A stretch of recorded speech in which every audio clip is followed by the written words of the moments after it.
nandito kami ngayon sa one of the most famous attraction here in LA. Nandun yung Hollywood sign. So, ang dami mga nag-hiking doon. And nakakuha na rin kami ng maraming pictures ni Boo. Oh my God! Sobrang happy ako sa mga pictures na nakuha namin. And it's a nice weather! Grabe, tapos naka-LA caps pa kami. Di ba? Tourist na tourist ang datingan. Anyway, we are enjoying here in LA. Day 3 na namin ngayon. Actually, kahapon medyo bad weather, so hindi kami masyado nakapag-vlog. Tapos ngayon, super nice weather and ang dami namin activities na gagawin. So, gumagawa siya ng panorama and nakikita ko na yung Hollywood sign there. Tapos, ito yung parking area and lalakad pa kami paakyat doon. It's a nice weather today. Sunny day. Why, English? Siyempre, nasa US tayo, di ba? Kailangan practicein yung English natin. Nosebleed na nga. Diyos ko, Lord, huwag na magsalita. Ay, nako, Diyos ko.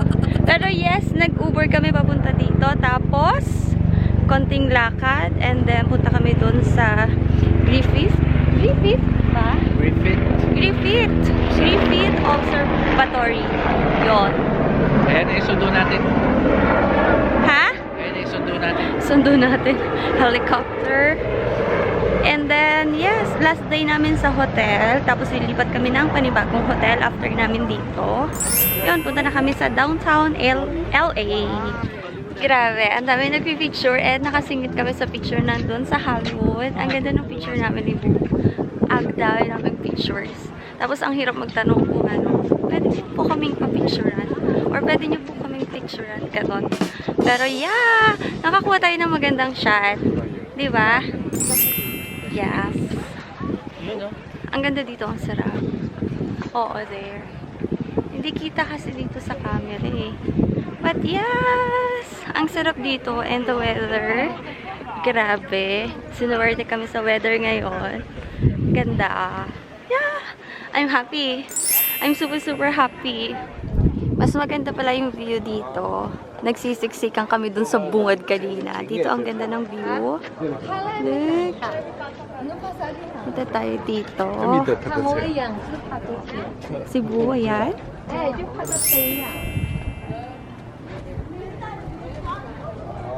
Oy, may rice. Tapos ito, Spanish. Hindi ko alam kung ano tawag. Nakalimutan ko na. Tapos mac and cheese.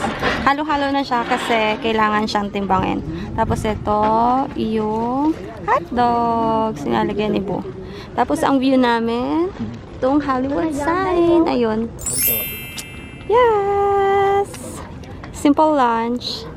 Tara kain. Tara kain. Nag-start na pala akong kumain. Mac and cheese.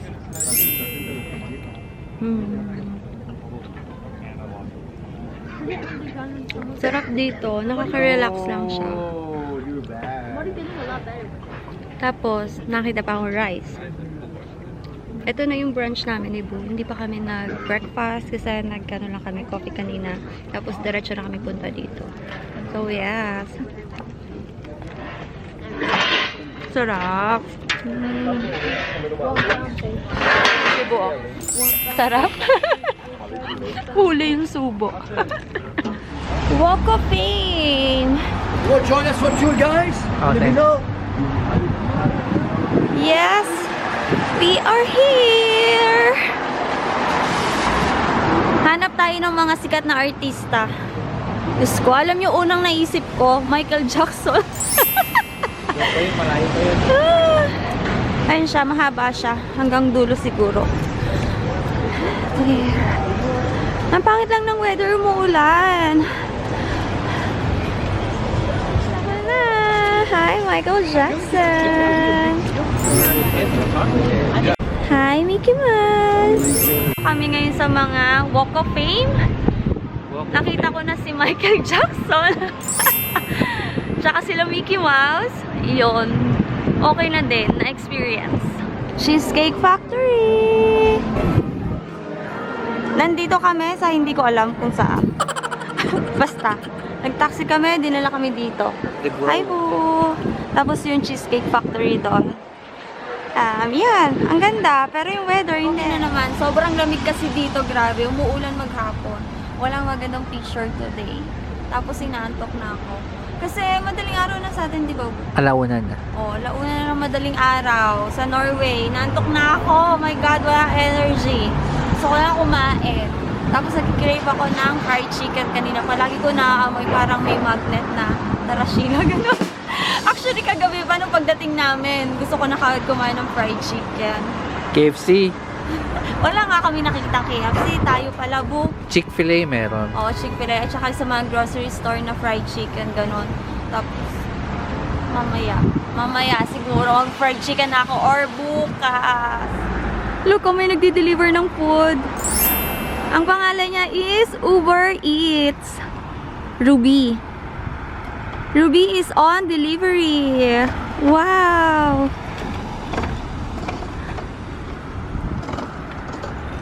Ang galing. Finally, nakikita ko na yung In-N-Out Burger. Tara! This is it! In-N-Out Burger. Look! Oh my gosh. Wow! Anong lasa? Okay lang, burger. In-N-Out Burger. Oo, walang special. Parang, okay lang. Pero, ito masarap. Di ba hindi ako makasalita kasi puno yung bibig ko?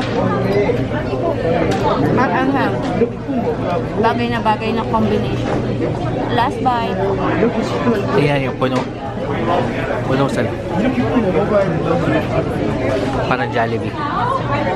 Amoy Jollibee pagpapasok. Kami sa LACFA. My God! Hindi ko na-imagine na makakarating lang kami dito. Parang it's a dream. Nakikita ko lang sa post ng mga artista. Tapos ngayon nandito na kami.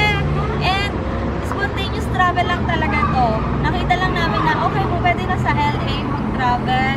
Tapos okay naman yung ticket niya. So nakapag-book. Tapos natuloy. My God! Kilig na kilig talaga ako. Grabe. Hindi ko ma-explain kung gaano ako kasaya na nakapag-travel kami dito ni Cook. And narating namin to. My God! Tingnan nyo naman ang ganda, di ba?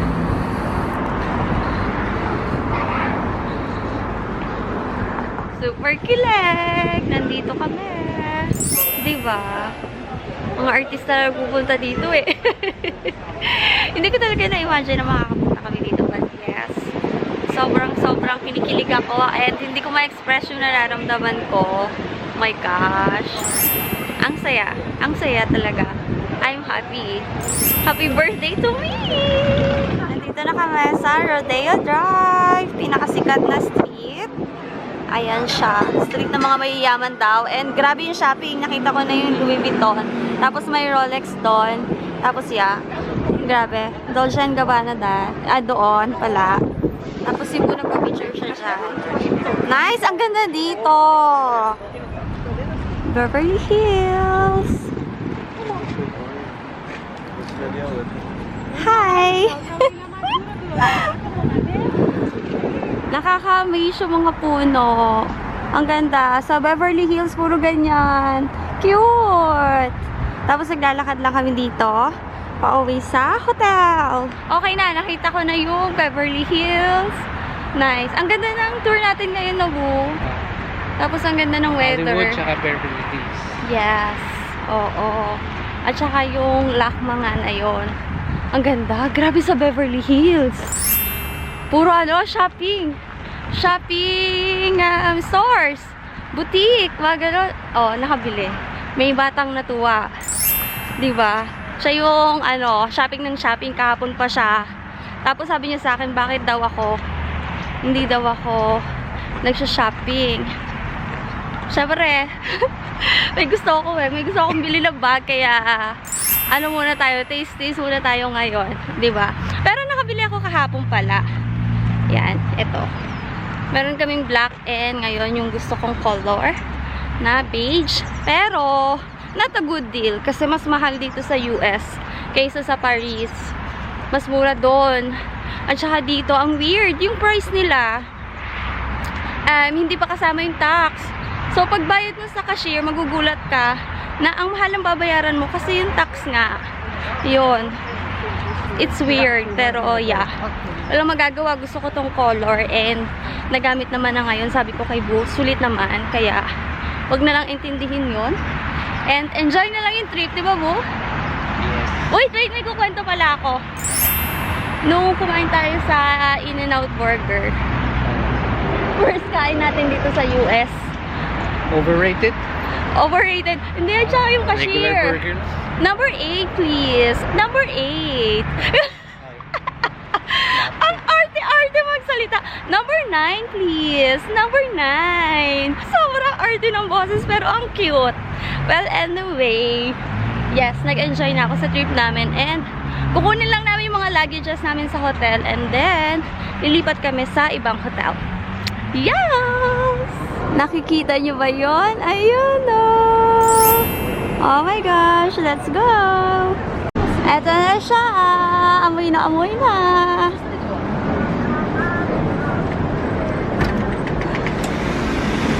Jollibee! This is it! Jollibee!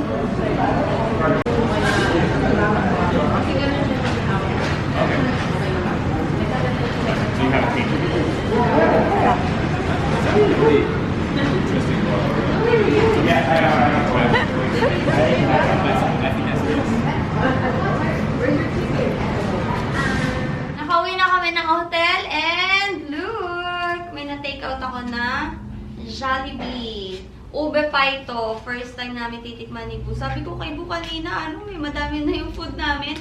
Grabe, 2 pieces ng chicken yung in-order. And first time ko mag-order ng ganong karami. Kasi sobrang dami kong gutom kanina. So, feeling ko mauubos ko yung 2-piece chicken with spaghetti. Pero, hindi ko siya naubos. Sobrang dami. At yun yung first time na sobrang busog na busog ako. Kaya hindi na rin kami nakapag-video kanina dun sa Jollibee. Kasi nga, sobrang food coma. Tapos, naglakad pa kami ni Boo. So, itong na-order ni Boo na ube pie, titikman ko ngayon. Masarap to. Dapat kanina, no, yung medyo mainit pa. Pero malutong pa siya. Oy, nawala yung ube. Empty. Sobrang busog na ako. Naligo na nga ako eh. Oh, ready na ako matulog. Tapos, nung naliligo ako, naisip ko, oh, hindi pa na namin nakain yung yung ube pie. Kainin ko nga. Yan. Okay na yun na natikman. Nakapantulog na ako. Ready na matulog. Sobrang daming pagod, ang daming lakad. Pero today, nag-enjoy kami ng todo. Kasi ang ganda rin ng weather.